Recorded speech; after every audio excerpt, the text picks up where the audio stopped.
Hi, my name is Morgan Malthrop, and today I want to talk with you about the medicine wheel, what it means in Native tradition, and how its teaching can help anyone recover from drugs and alcohol. It was introduced to me by one of my professors in school, and I wanted to bring it to you today.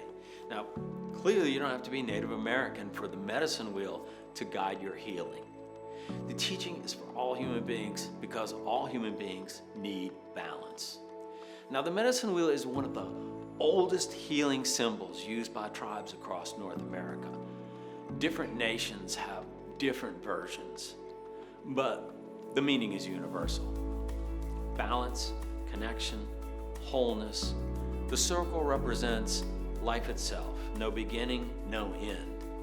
There are 4 directions in it, and they represent the 4 parts of a person. East represents the mind and new beginnings. It's the psychological part. The South represents spirit and growth. It's a spiritual element. West represents emotions and introspection. It's about your emotional self. North represents the body, wisdom and stability. It's focused on your physical well-being. Now, in Native teachings, true healing happens when all 4 parts come together into balance. Addiction throws everything into the wind, into many different directions, and people get out of balance. So recovery is the process of restoring that balance.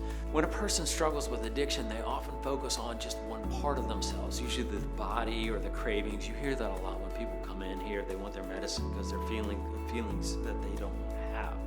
And they forget the other parts of the medicine wheel, of the whole picture. But recovery isn't just about stopping the substance, it's about healing. It's about healing your thoughts, your emotions, your relationships, and your spirit. So the medicine wheel reminds us that you can't heal one area of your life and ignore all of the others. If one direction is weak, the whole wheel wobbles. So when you strengthen all 4 of them, you become grounded, steady, and able to move forward. So let's talk a little bit about each of these directions and what each of them teaches us in recovery. First, we'll look east to the mind. This is where new beginnings happen. In recovery, that means changing your thinking, challenging old beliefs and learning new skills, being honest with yourself, opening your mind to possibility. So clarity begins in the east. Now, when we look at the south is spirit, and the spirit doesn't mean religion unless that's your past. Spirit simply means your inner fire, your purpose, your values, your connection to something bigger than yourself. And in recovery, the South teaches us humility and connection, trust. It teaches us hope. This direction reminds us that we're not alone.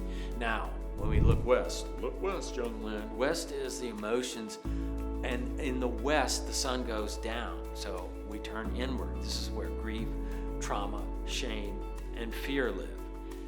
Now in recovery, many people avoid these feelings, but the wheel teaches us to face our shadows, not to be afraid of them.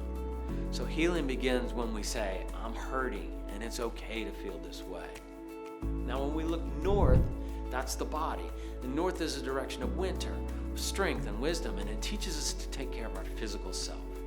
This is the type of thing where we talk about sleep and nutrition and moving your body, medication if needed, and safety and rest, because a strong body supports a strong recovery. And the great thing is that anyone can use the medicine wheel. We really use this process here when we look at biopsychosocial. We're talking about aspects of your body and aspects of your mind and aspects of your spirit. All of those things are things we talk about constantly in recovery, and it's all covered in this wheel. So you don't have to come from a native culture to learn from it. You only need a willingness. So maybe do something like this, a daily check-in with the 4 direction, and ask yourself, how's my mind today? How's my spirit today? And what emotions am I holding on to? And what does my body need? Maybe set an intention for each direction every week. A small step is enough. Notice where your life feels out of balance, and that's usually where the addictive thinking returns. Strengthen the weakest direction. See, recovery grows where the attention goes. So if I'm off balance in one of those 4 areas, then I can put all of my energy towards that.